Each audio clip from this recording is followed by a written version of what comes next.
Some hungers are so ancient they can wait centuries for the perfect moment to feed. The gas lamps flickered against the December fog as Eleanor Blackwood worked alone in her grandmother's dusty bookshop on Pemberton Lane, her fingers trembling as she carefully separated pages that had been fused together by time and moisture. Outside, London's cobblestones glistened with rain, and the weight of another lonely evening pressed against the frost-covered windows. At 28, Eleanor had devoted her entire life to restoring damaged books, perhaps because she understood what it meant to be broken, forgotten and desperately in need of gentle hands to make things whole again. When the hidden compartment revealed itself behind a loose brick, and when the ancient journal's pages began to glow with an otherworldly light as she read the words aloud, Eleanor thought she was simply experiencing the exhaustion of too many sleepless nights.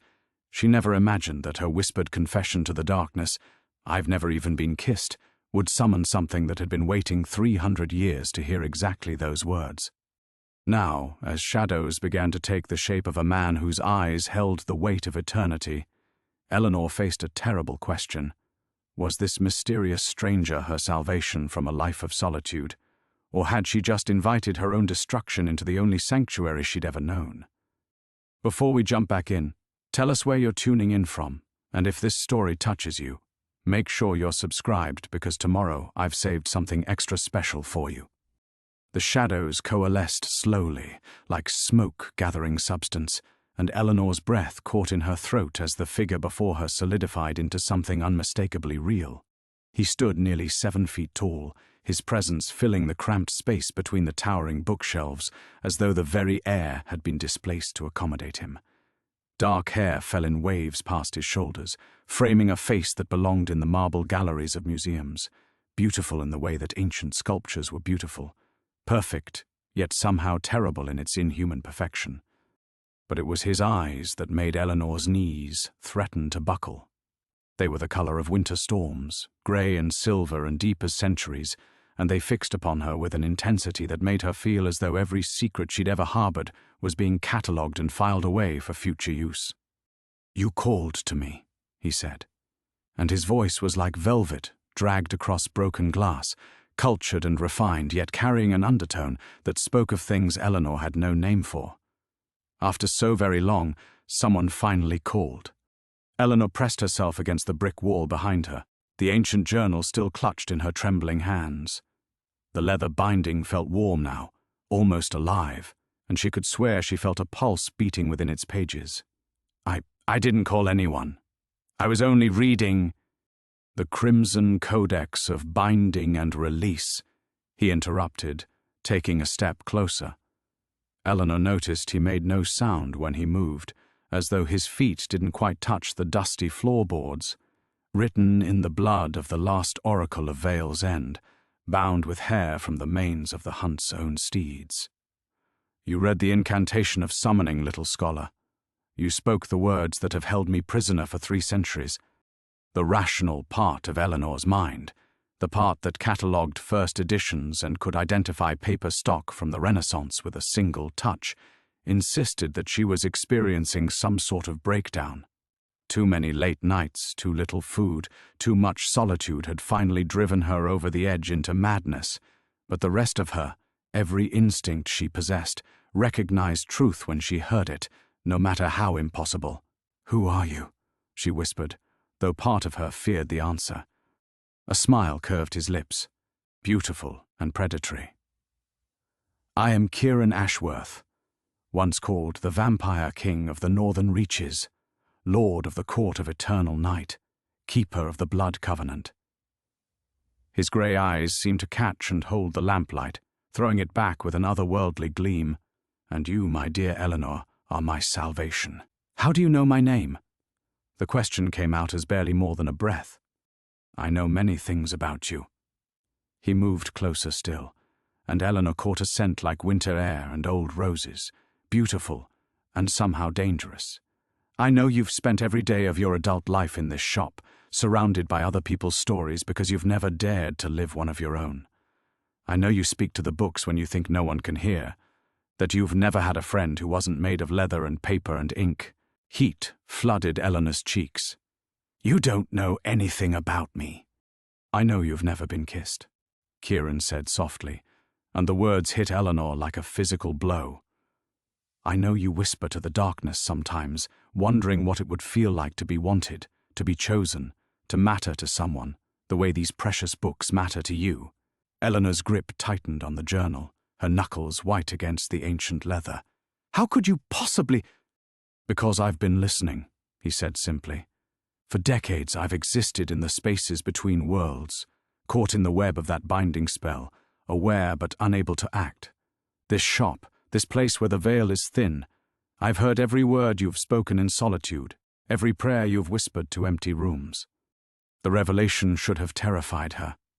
Eleanor knew she should run, should scream, should do anything but stand there staring into those impossible eyes. Instead, she found herself asking, "What do you want from me?" "Freedom," Kieran replied. "The spell that summoned me can only be broken by one who has never known love's touch, never been claimed by passion. Your innocence, Eleanor, your untouched heart, it's the key that can unlock the chains that bind me. And if I refuse—" His smile widened, revealing teeth that were just slightly too sharp to be human. "Then I fade back into the void, and you return to your books and your solitude. But tell me, little scholar, when was the last time someone offered to teach you something your precious volumes never could?" Thunder crashed outside, and the gas lamps flickered ominously as Eleanor stood at the crossroads between everything she'd ever known and everything she'd ever desired. The storm outside seemed to pause, as though the very heavens were holding their breath, waiting for Eleanor's answer. She stared into Kieran's impossible eyes, her heart hammering against her ribs with such force she was certain he could hear it. The rational voice in her mind, the voice that had kept her safe and isolated for 28 years, screamed warnings about strangers and danger and things that couldn't possibly be real. But beneath that familiar caution, something else stirred. Something hungry and long denied, that had spent years watching other people's lives unfold through shop windows while she remained forever on the outside, pressing her nose to the glass.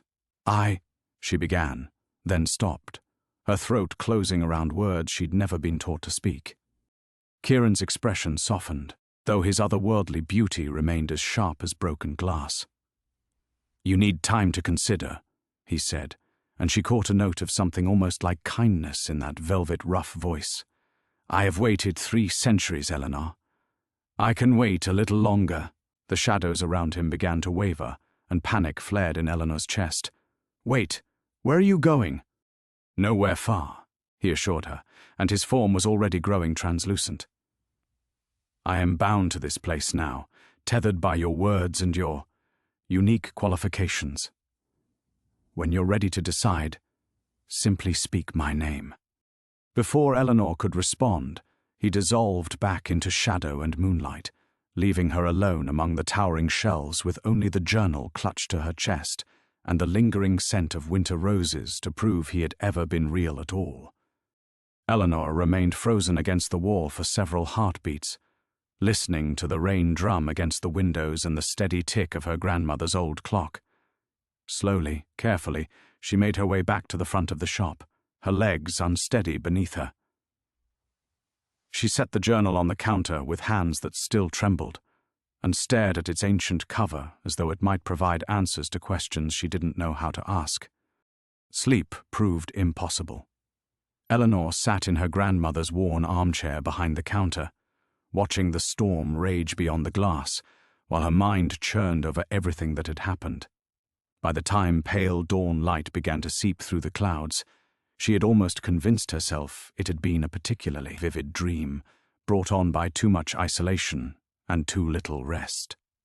But when she looked down, the crimson codex still lay open on her lap, its blood-red ink seeming to pulse with a life of its own in the morning light. The familiar ritual of opening the shop helped settle her nerves. Eleanor unlocked the front door, turned the wooden sign from closed to open, and began her usual morning routine of dusting shelves and organizing the previous day's acquisitions. The mundane tasks should have grounded her, reminded her of who she was and what her life contained. Instead, she found herself hyper-aware of every shadow, every whisper of wind through the shop's corners. Her first customer arrived just after 9, Mrs. Whitmore from the boarding house down the street, looking for something improving to read to her tenants during their evening gatherings. Eleanor helped her select a volume of moral essays, making the usual polite conversation while part of her mind remained fixed on the memory of storm-grey eyes and impossible promises. "You look peaky, dear," Mrs. Whitmore observed, as Eleanor wrapped her purchase in brown paper. "Are you quite well? Just tired?" Eleanor managed, forcing a smile. "The storm kept me awake." Mrs. Whitmore clucked sympathetically. "These old buildings do creak so in weather like that. Perhaps you should consider finding lodgings elsewhere. A young woman shouldn't be living alone above a shop, especially not in this neighborhood." Eleanor had heard variations of this advice countless times before. Well-meaning customers, the postman, even Father Morrison from St. Bartholomew's. They all seemed to believe her life was somehow incomplete, that she should be seeking husband and home and the conventional happiness that other women her age pursued. They didn't understand that the shop wasn't a prison to her. It was sanctuary. These books, with their ordered spines and predictable contents, had never disappointed her or left her behind. They never grew tired of her company or found her wanting in the ways that mattered to other people. "I'm quite comfortable here," she told Mrs. Whitmore, the same response she'd given 100 times before. But as the older woman departed with her moral essays tucked under her arm, Eleanor found herself wondering for the first time if comfort was enough. If safety and solitude were worth the price of never knowing what lay beyond the shop's familiar walls. The day passed slowly, marked by the usual parade of browsing customers and rare book enthusiasts. Eleanor went through the motions of her ordinary life, but she felt as though she was watching herself from a great distance, observing a woman who suddenly seemed like a stranger. Every time the shop bell chimed, her heart leaped. Every shift of shadow made her catch her breath, and through it all, one question echoed in her mind. When was the last time someone had offered to teach her something her precious volumes never could? That question haunted Eleanor through the afternoon like a persistent melody she couldn't shake. As she mechanically sorted through a collection of poetry volumes a local estate had sent for appraisal, the words seemed to blur on the pages before her, sonnets about passion and longing, verses that spoke of desires she'd only ever encountered in ink and paper, suddenly felt like mockery rather than comfort. The shop bell chimed at 4:30, and Eleanor looked up expecting another browsing customer. Instead, a man in an expensive wool coat stood silhouetted in the doorway, tall, distinguished, with silver threading through dark hair and eyes the color of expensive whiskey. He carried himself with the confidence of someone accustomed to having doors opened for him, literal and otherwise. "Miss Blackwood." His voice carried the crisp pronunciation of good breeding and better education. "I am Dr. Marcus Thorne. I believe you have something that belongs to me." Eleanor's blood chilled. Her gaze flickered involuntarily toward the counter, where the crimson codex lay hidden beneath a stack of invoices. "I'm afraid I don't understand, sir." Dr. Thorne stepped further into the shop, and Eleanor noticed he moved with deliberate precision, his eyes cataloguing every shelf, every corner, every shadow. "Your grandmother acquired a rather unique manuscript some months before her death. A journal bound in black leather, written in what appears to be red ink. I've been searching for it extensively." "My grandmother dealt in many manuscripts," Eleanor said carefully, though her heart was racing. "Perhaps if you could be more specific." "Oh, but I think you know exactly which one I mean." His smile was pleasant enough, but it didn't reach his eyes. The crimson codex of binding and release. Quite dangerous in the wrong hands, I'm afraid. The sort of thing that should remain with those qualified to handle it properly. Eleanor's mouth went dry. "I'm sorry, but I don't—" "Miss Blackwood." Dr. Thorne's voice carried a note of gentle chiding, like a schoolmaster addressing a particularly stubborn pupil. "I represent certain interests that have been tracking this particular volume for decades. We know it came into your grandmother's possession through channels that were less than legitimate. We also know she hid it rather than return it to its rightful owners." The accusation against her grandmother sparked something fierce in Eleanor's chest. My grandmother was an honest woman. If she acquired something illegally— "Oh, I don't doubt her intentions were good," Dr. Thorne interrupted smoothly. "But intentions matter little when dealing with artifacts of this nature. The Codex contains knowledge that predates Christianity, Miss Blackwood, rituals and incantations that were old when Caesar crossed the Rubicon. In the hands of someone untrained, someone who might read from it without understanding the consequences."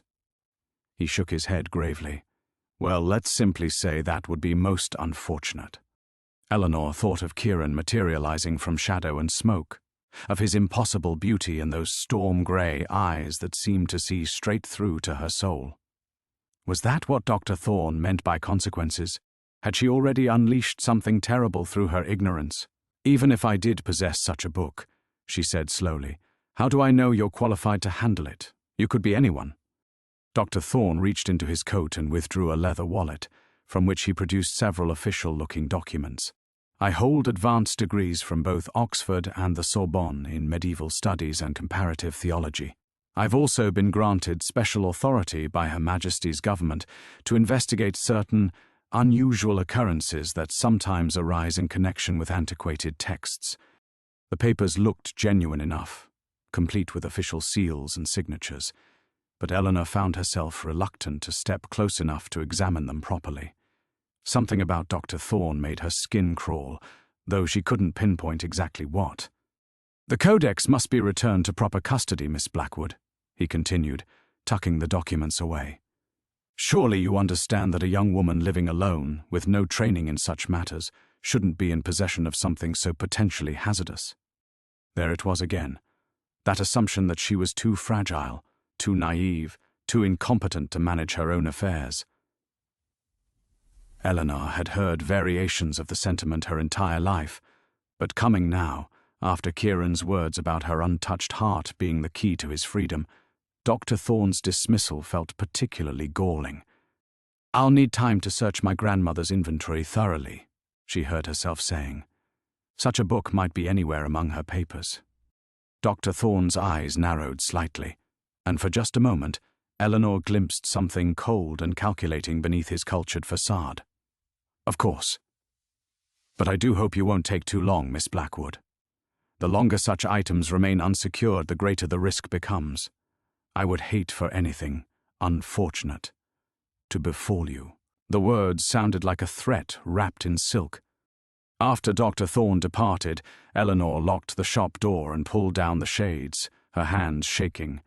Two impossible things had happened in as many days, and now she stood at a crossroads that would define the rest of her existence.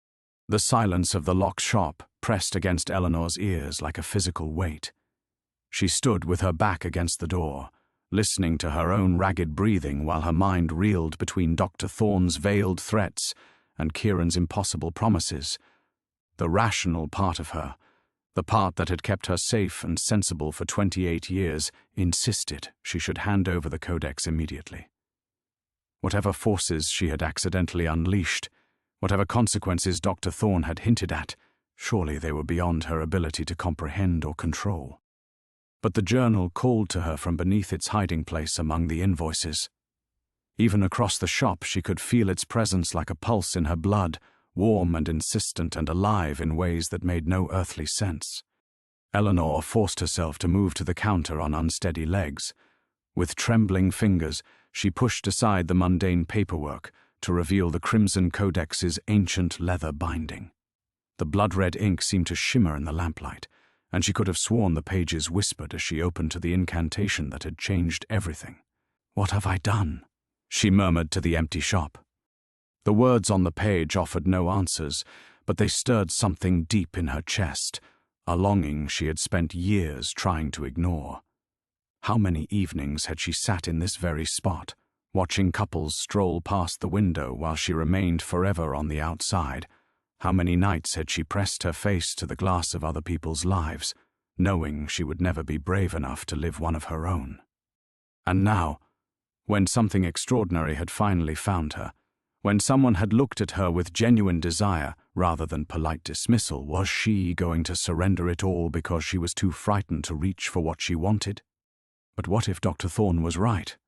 What if Kieran was dangerous in ways she couldn't fathom? The Vampire King himself had admitted to listening to her most private moments, cataloguing her loneliness like a predator studying prey. Perhaps her isolation hadn't been protection after all, but preparation, grooming her to be the perfect tool for his escape. Eleanor's fingers traced the journal's edges as doubt gnawed at her resolve. She thought of her grandmother, who had hidden the codex rather than return it to whoever Dr. Thorne represented. Had Margaret Blackwood known what she was protecting Eleanor from, or what she was protecting Eleanor for? The questions multiplied like shadows as evening deepened around the shop. Eleanor found herself pacing between the shelves, past volumes that had always offered comfort and guidance but which now seemed to mock her with their silence. Paradise Lost leered down from its perch between treatises on botanical illustration. The collected works of Gothic novelists seemed to whisper warnings about young women who trusted too quickly and loved too unwisely. By the time full darkness pressed against the windows, Eleanor's nerves were stretched thin as spider silk. Every creak of the old building made her jump. Every shift of wind through the rafters sounded like footsteps. She had never noticed before how many shadows the shop contained, how many dark corners where something, or someone, might be watching. "This is madness," she said aloud, her voice echoing strangely in the quiet. Absolutely mad. But even as she spoke the words, she knew she was trying to convince herself of something her heart had already rejected. Mad or not, dangerous or not, Kieran had offered her the one thing she had never dared to hope for, the chance to matter to someone, to be chosen, desired, needed for something more than her ability to catalogue first editions or recommend improving literature. Eleanor sank into her grandmother's worn armchair, pulling her shawl tight around her shoulders. The codex lay open on the counter across the shop, its pages seeming to glow with their own internal light. All she had to do was speak his name. That's what Kieran had said. When she was ready to decide, she need only call to him. But ready for what, exactly? To help a creature she barely understood escape bonds that had held him for centuries? To trust her innocence, the very thing that had isolated her from the world, to something that existed beyond the boundaries of everything she thought she knew? Or perhaps the real question was whether she was ready to stop being afraid, ready to step beyond the safety of her books and her solitude into something vast and unknown and possibly wonderful. The shop clock chimed 9 times, each note hanging in the air like a judgment. Eleanor closed her eyes and felt the weight of her choice settling around her shoulders like a mantle. She could surrender the journal to Dr. Thorne and return to her quiet, predictable existence. She could pretend none of this had happened and go back to being the spinster bookseller who lived safely between the lines of other people's stories. Or she could speak a name into the darkness and discover what lay beyond the glass. Eleanor drew a shaking breath and opened her eyes.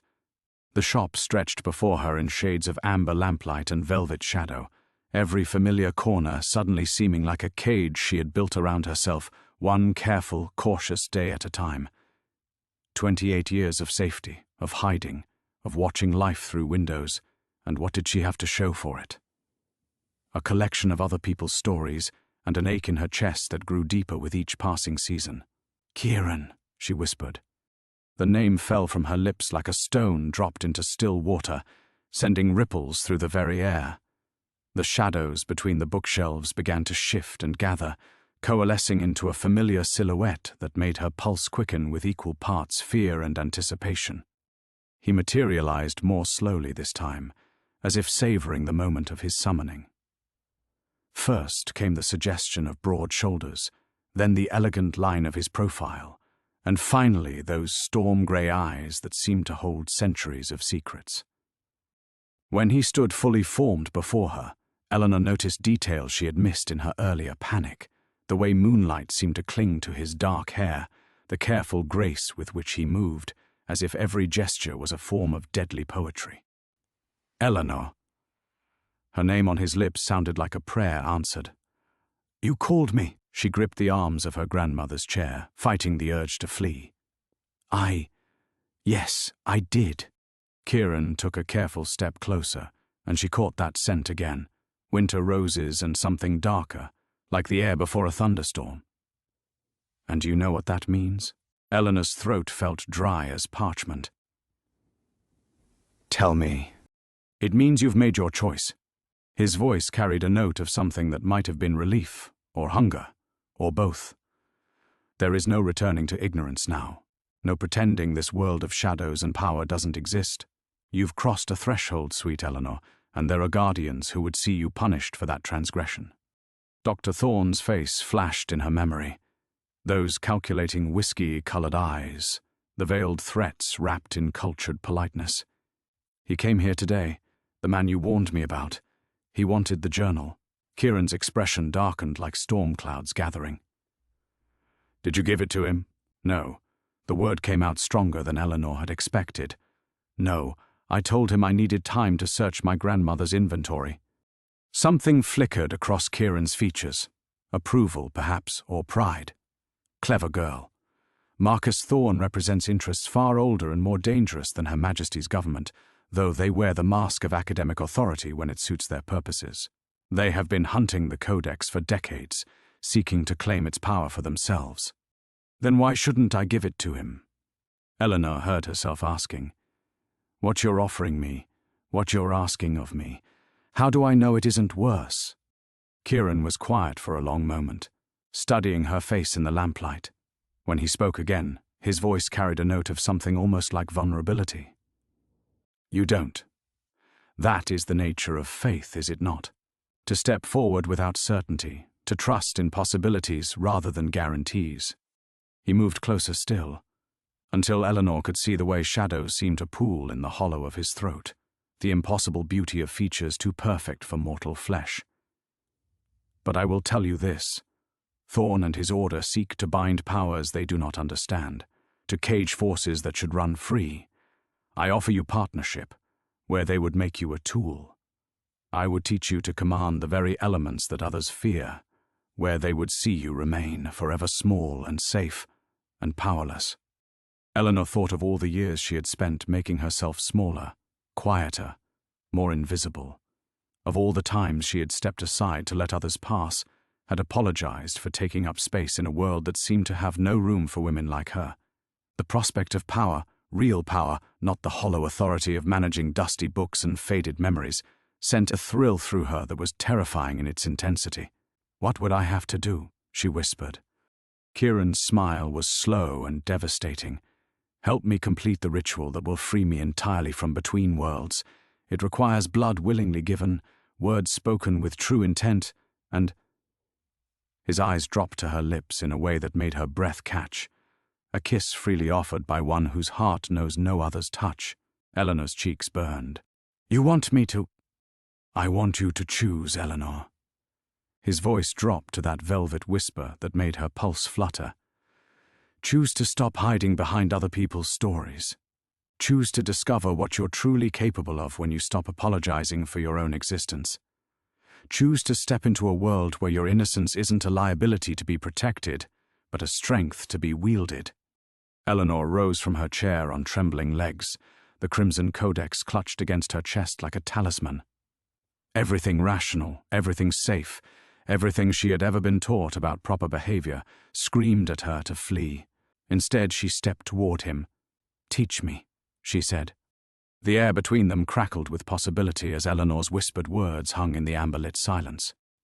Kieran's storm-grey eyes flared with something primal and triumphant, but he held himself perfectly still, as if one wrong movement might shatter the fragile courage that had brought her within arm's reach. Are you certain? His voice was barely more than breath against her skin. Once we begin, there will be consequences that ripple far beyond this shop, beyond this moment.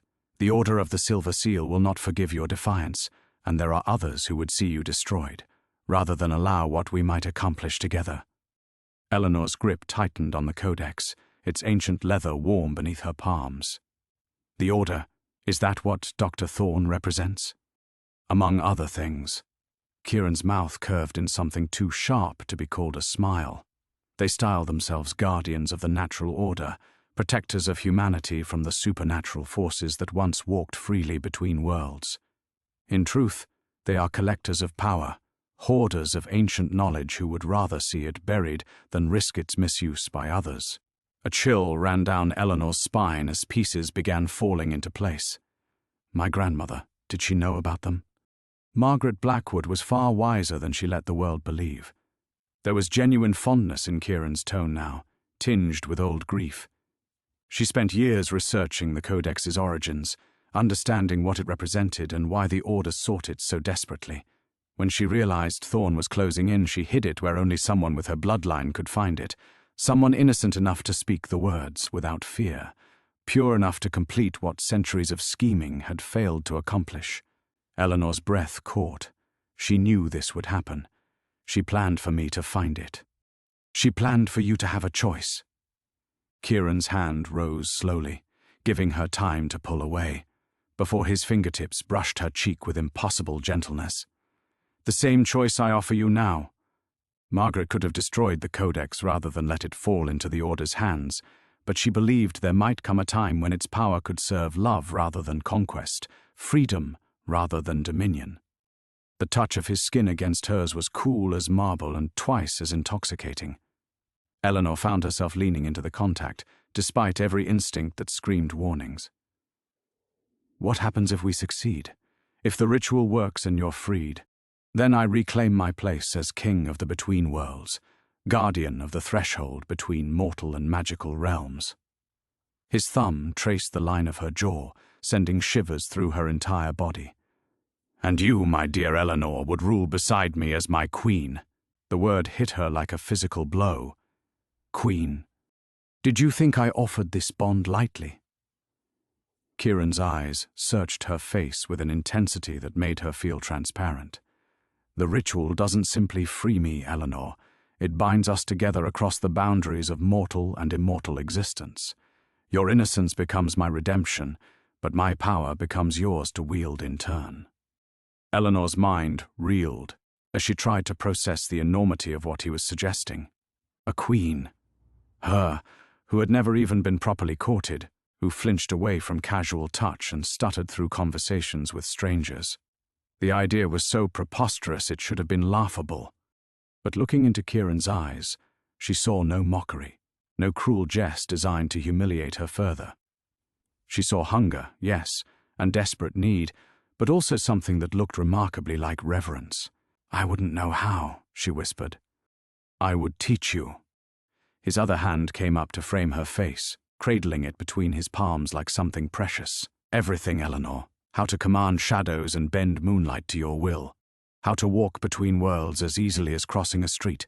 How to take all that careful observation, all that quiet strength you've cultivated in solitude, and transform it into power that could reshape reality itself. A sound from the street outside made them both freeze. Footsteps on cobblestone, measured and deliberate. Through the gap in the curtains, Eleanor glimpsed the silhouette of a tall figure pausing before her shop window. Dr. Thorn, she realized with a spike of terror. Even in shadow, his stance radiated predatory patience. He's watching, she breathed. Kieran's expression hardened into something that belonged more to battlefields than bookshops. The Order grows impatient. They sense the Codex has been activated, that forces are stirring which they cannot control. His hands fell away from her face, leaving her skin cold in their absence. We have little time, Eleanor. If you truly mean to choose this path, we must begin the ritual tonight. Eleanor looked toward the window where Dr. Thorn's silhouette remained motionless, then back to the vampire king whose impossible existence had shattered every assumption she'd ever held about the world.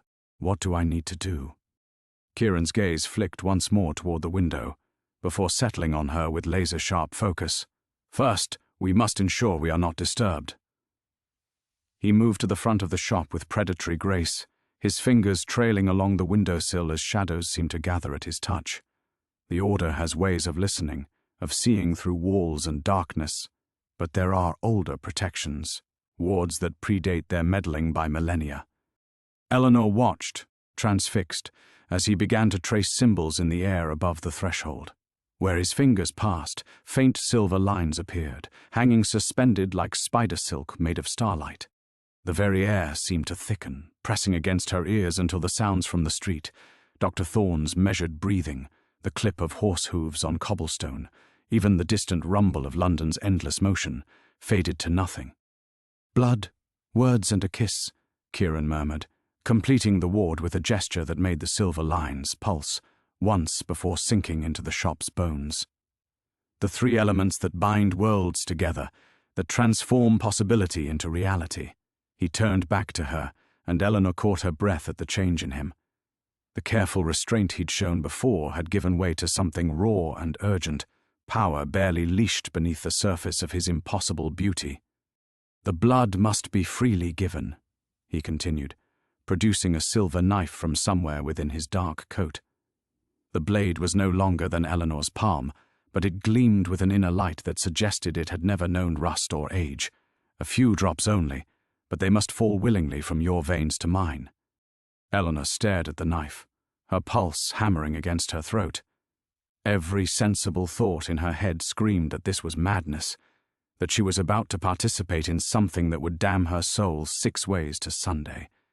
But beneath the fear, something else stirred, a fierce, reckless hunger for the unknown that had been growing stronger with each moment in Kieran's presence.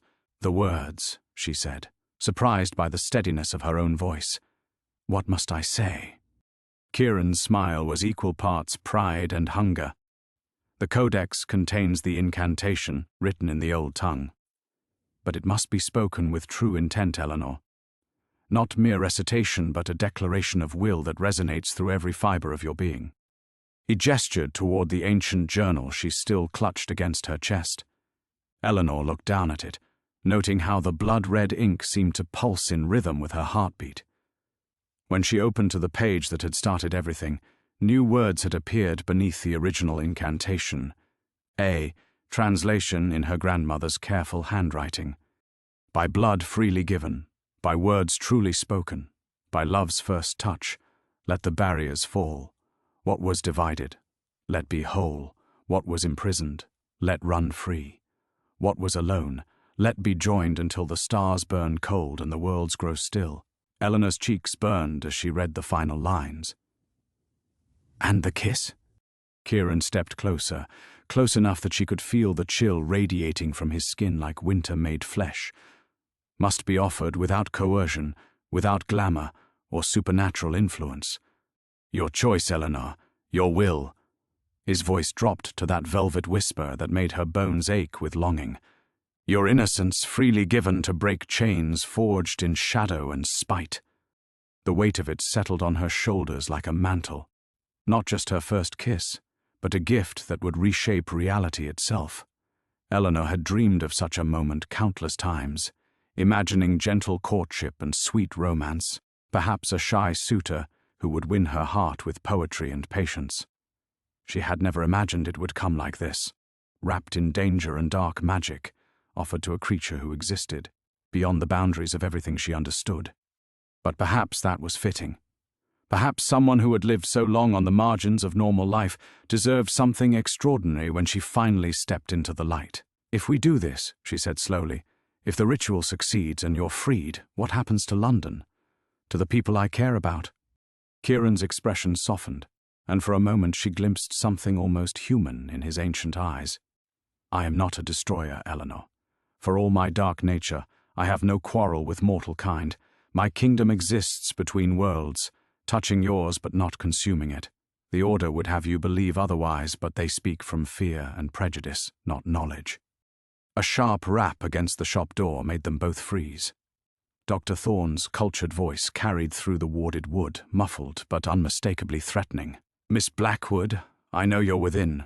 We really must discuss your grandmother's legacy before the situation becomes unpleasant." Eleanor's grip tightened on the silver knife, its weight suddenly feeling like destiny in her palm. Through the window, she could see more shadows gathering, tall figures in dark coats who moved with the same predatory patience as Dr. Thorne himself.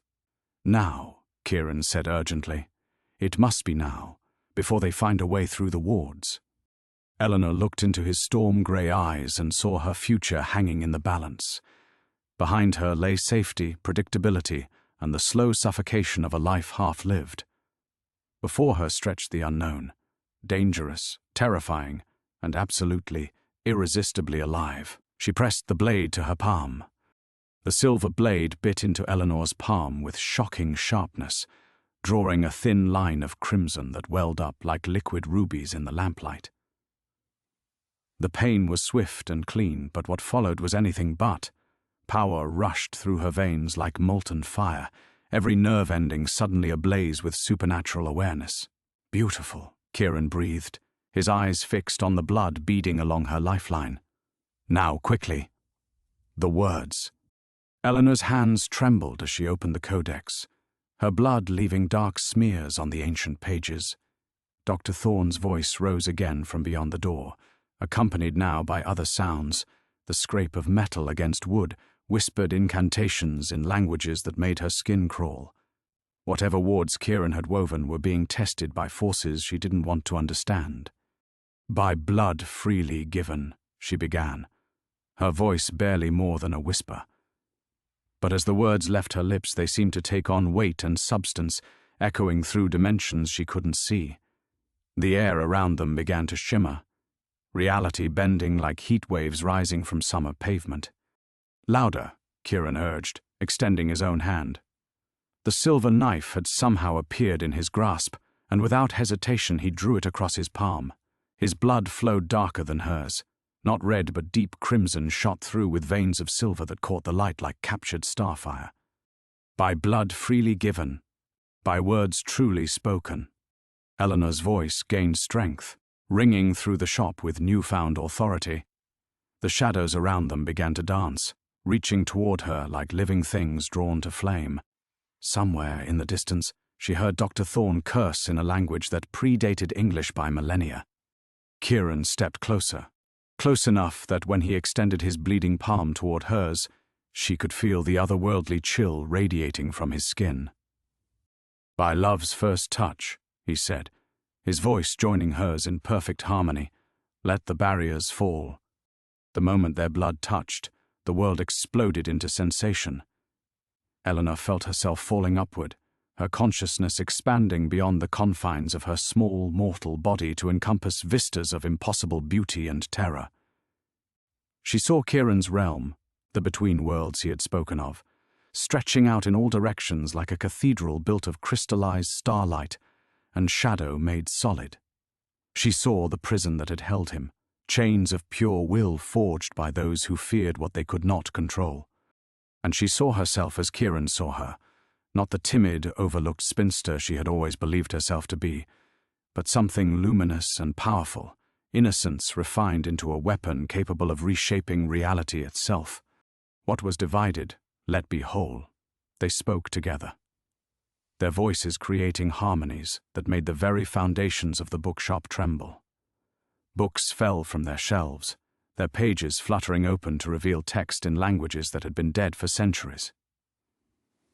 The lamp flames stretched toward the ceiling like reaching fingers, burning without heat, illuminating without consuming.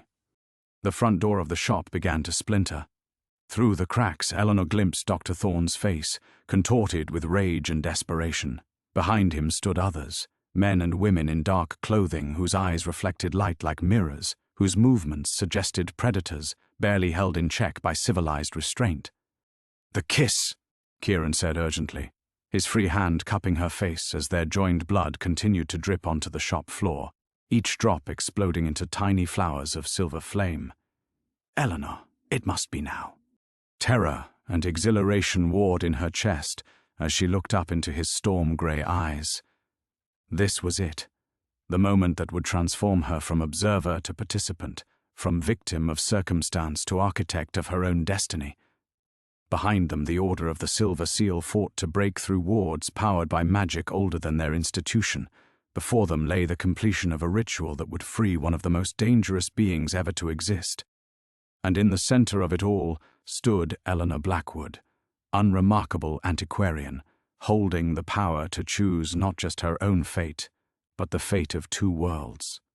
What was imprisoned, let run free, she whispered against his lips, her breath mingling with his in the space between heartbeats. What was alone, let be joined until the stars burn cold and the worlds grow still. The door burst open just as Eleanor rose on her toes and pressed her mouth to Kieran's, offering her innocence like a key turned in an ancient lock. The last thing she saw before power consumed everything was Dr. Thorne's expression of absolute horror as he realized he was too late. The kiss lasted only heartbeats, but in those precious seconds, Eleanor felt the universe reshape itself around them. Power flooded through her like liquid lightning, transforming every cell, every breath, every whispered prayer she'd ever offered in the darkness of her lonely shop. For one glorious moment, she understood what it meant to be infinite, to touch the edges of creation itself and find them yielding to her will. Then Dr. Thorne's voice cut through paradise like a blade through silk. Verto sanguis, clausum portum. The Latin struck the air with the force of a physical blow, followed immediately by the crash of silver implements against stone. Eleanor felt the ritual's power stutter, falter, as forces older and more practiced than her desperate inexperience seized control of the magical currents flowing through the shop. Kieran's lips tore away from hers with a sound like tearing fabric. His storm-grey eyes, which moments before had blazed with triumph and otherworldly hunger, now reflected nothing but anguish. No, he breathed, his hand still cupping her face as silver chains materialized around his wrists, his ankles, his throat. Eleanor, the binding, it's incomplete. Returnus ad carcerum. Dr. Thorne stepped through the ruined doorway, his walking stick raised like a conductor's baton. Behind him, the other members of the order filed in with military precision, their mirror-bright eyes fixed on Kieran, with the focused intensity of hunters who had finally cornered their prey. By the authority of the Silver Seal, by the power invested in those who guard the threshold, I cast you back to the void that spawned you. The chains tightened, and Kieran's solid form began to waver like smoke. Eleanor lunged forward, desperate to maintain their physical connection, but her hands passed through him as if he were made of mist. The incomplete ritual had left him caught between states, neither fully freed nor safely imprisoned, existing in a liminal space that made him vulnerable to the Order's banishing magic. "The girl," said a woman with silver-streaked hair and scars across her cheek like ritual marks. "She's been contaminated by the contact. We should. She's mine." Dr. Thorne's cultured voice had taken on an edge sharp enough to cut glass. "Margaret Blackwood's granddaughter belongs to me, as was agreed when we first detected the bloodline. She will be educated about her proper role in this affair." Eleanor tried to speak, to protest, to scream her defiance, but found her voice trapped in her throat as if invisible hands had closed around her windpipe. The power that had flooded through her during the kiss was being drained away like water through a sieve, leaving her hollow and aching with loss. "Eleanor." Kieran's voice was growing fainter as the Order's magic pulled him back toward whatever hell had held him for centuries. "Remember, the Codex. Not all knowledge can be taken if the will remains strong." Then he was gone, dissolved into shadow and silver light that spiraled upward before winking out of existence entirely. The silence that followed was absolute. No whisper of otherworldly wind, no echo of his voice lingering in the corners where darkness gathered. It was as if he had never existed at all. Eleanor fell to her knees among the scattered books and broken glass, her grandmother's journal clutched against her chest like a shield that had proven worthless against the enemy's advance. The silver flames that had bloomed from their mingled blood were already fading, leaving only dark stains on the floor and the acrid scent of burned magic. There, Dr. Thorne said, his tone shifting to the false kindness she remembered from his first visit. "All this unpleasantness is finished now. You'll come with us, Miss Blackwood, and we'll see that you receive proper instruction in the dangers of meddling with forces beyond your comprehension." Eleanor looked up at him, through tears she hadn't realized she was crying. He was going to be free. You were going to damn yourself and every soul in London to serve the whims of a creature that feeds on innocence itself. Dr. Thorne's walking stick tapped against the floor with sharp authority. "The Vampire King whispers beautiful lies, child, but his nature remains unchanged. You would have been his first victim, not his beloved queen." The words hit her like physical blows, each one designed to cut away at the fierce joy she'd felt in Kieran's arms. Eleanor wanted to protest, to declare that Dr. Thorne was wrong, that what she'd experienced in those moments of connection had been real and pure and transformative. but doubt crept in like poison through an open wound. How could she know what was truth and what was supernatural manipulation? How could any mortal heart distinguish between love and the ancient hunger of something that existed beyond the boundaries of human understanding? The Order closed ranks around her, their silver instruments gleaming in the lamplight like the bars of a cage. Eleanor clutched her grandmother's journal tighter and tried to remember the feeling of infinite possibility that had filled her when Kieran's lips touched hers. But with each passing second, that memory grew fainter, until she could almost believe it had been nothing more than a dream.